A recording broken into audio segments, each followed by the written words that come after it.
Ramadan, you're around the corner, and every single Muslim is anticipating you, and we're asking Allah subhanahu wa ta'ala that we can survive through Ramadan and that Allah subhanahu wa ta'ala accepts all our deeds.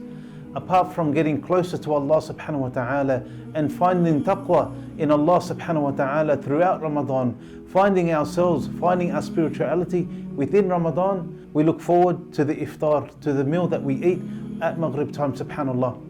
But unfortunately what happens throughout the Muslim world is many Muslims do not have enough money or do not have enough food so that they can break their fast on something decent, subhanallah. Remember what your Messenger sallallahu alaihi wasallam, he mentioned. He said, none of you truly believes until he loves for his brother what he loves for himself. And Ibn Umar radiallahu anh, he would only break his fast with the orphans and the poor.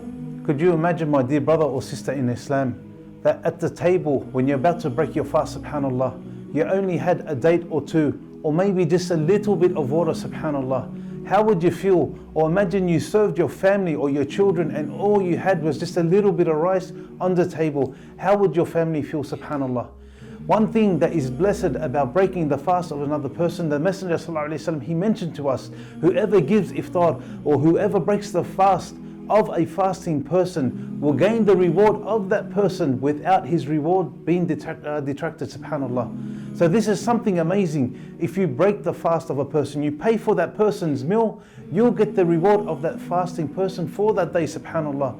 And this is something amazing. For something so cheap, we're able to get so much reward, subhanallah. So at Al-Ihsan Foundation, my dear brothers and sisters in Islam, this Ramadan, we want to at least feed 1,000 families this Ramadan, and each pack will cost $50. So we're saying just spend $50 to feed a whole family for the whole month of Ramadan, subhanallah. With this will be including hot meals and also staple food where the individuals will be able to actually cook their own food, subhanallah. So imagine we spend 100 on one meal, 150 on one meal, subhanallah. So that $50 will go a long way for many people around the world, subhanallah. And remember the words of your Messenger sallallahu alaihi wasallam, where he mentioned that everybody's going to be shaded with his charity on the Day of Judgment. So you choose how many families you want to feed throughout Ramadan. Remember, it's only $50 for the sake of Allah subhanahu wa ta'ala. Ask Allah subhanahu wa ta'ala to bless us all, to allow us to enter into Ramadan, to get the most out of Ramadan, and for Allah subhanahu wa ta'ala to actually accept our deeds. Jazakum Allah khair wa salamu alaykum wa rahmatullahi wa barakatuh.